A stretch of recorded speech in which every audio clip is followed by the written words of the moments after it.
Hein. Vous allez nous parler du sursis de l'espèce humaine et des travaux du CRIGEN, en fait, de votre bataille au quotidien sur les pesticides, sur les enjeux, etc. En fait, l'espèce humaine est une espèce vivante parmi d'autres. 99,9% des espèces ont disparu sur Terre au cours des 3,8 milliards d'années de vie sur Terre.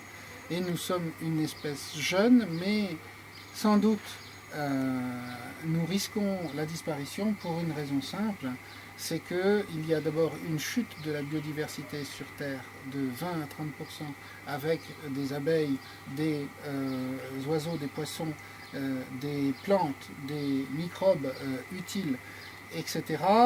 Et nous dépendons intimement de la vie sur Terre. Et puis il y a une modification du climat comme jamais. Donc une modification du climat, c'est une modification de l'agriculture. Et donc derrière, peut-être pas la disparition pure et simple, à moins qu'on se fasse éclater une bombe nucléaire à la figure, mais surtout des famines, de la misère qui augmente, avec une disparité entre la richesse des plus riches et la misère des plus pauvres. Donc nous sommes à un point crucial, en tout cas, de l'histoire de l'espèce humaine, où c'est la première fois que nous sommes aussi nombreux sur Terre, la première fois qu'il y a autant de disparités de richesse, c'est-à-dire que les 250 réseaux les plus riches de la Terre représentent plus de la moitié de la richesse mondiale, du PIB mondial. Troisièmement, nous sommes pollués comme jamais, c'est-à-dire que nous avons en nous, si on recherche les 100 premières molécules de l'industrialisation depuis la Seconde Guerre mondiale, on en trouve au moins 50 chez chacun d'entre nous, c'est complètement pas normal. Il y a une augmentation considérable des pathologies environnementales, c'est-à-dire des maladies que j'appelle de la communication cellulaire, des cancers, des maladies immunitaires, des maladies hormonales, des maladies de la reproduction, même des anomalies congénitales à la naissance. Chaque groupe familial est touché très intimement par ces maladies qui ne sont explicables ni par une recrudescence des virus et des bactéries, ni par un changement de la génétique en 50 ans. Donc c'est bien des causes environnementales. C'est la première fois qu'on épuise autant nos ressources sur Terre, en air sain, en eau douce, facilement mobilisable pour devenir potable. Donc il faudra des usines de dessalement.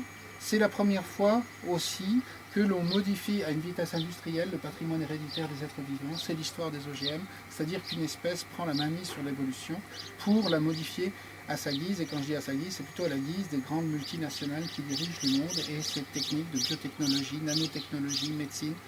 Nous sommes vraiment donc dans un point crucial qu'il faut reconnaître, non pas pour être pessimiste et pour crier la fin du monde, mais pour savoir mettre en œuvre les solutions qui existent toutes.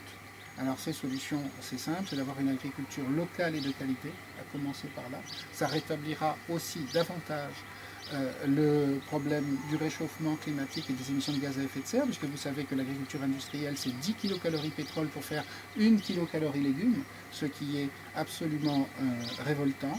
Et puis, nous avons aussi des médecines intégrées à mettre en œuvre qui utilisent les savoirs traditionnels de manière à moins consommer de produits chimiques qui d'ailleurs contaminent l'ensemble des rivières, des poissons que nous mangeons et donc des animaux aussi, bien sûr. Donc nous avons vraiment à prendre conscience que nous sommes dans un tournant de l'humanité. Je n'ai pas un discours millénariste, j'ai un discours scientifique fondamental et derrière les solutions à mettre en œuvre existent. Mais ce sont des solutions sociétales et pas par une secte ou par un groupement de petits hommes qui voudraient se protéger.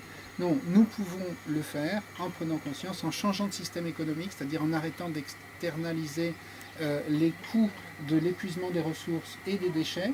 Pourquoi le plastique qui entoure tous nos aliments vaut pas cher?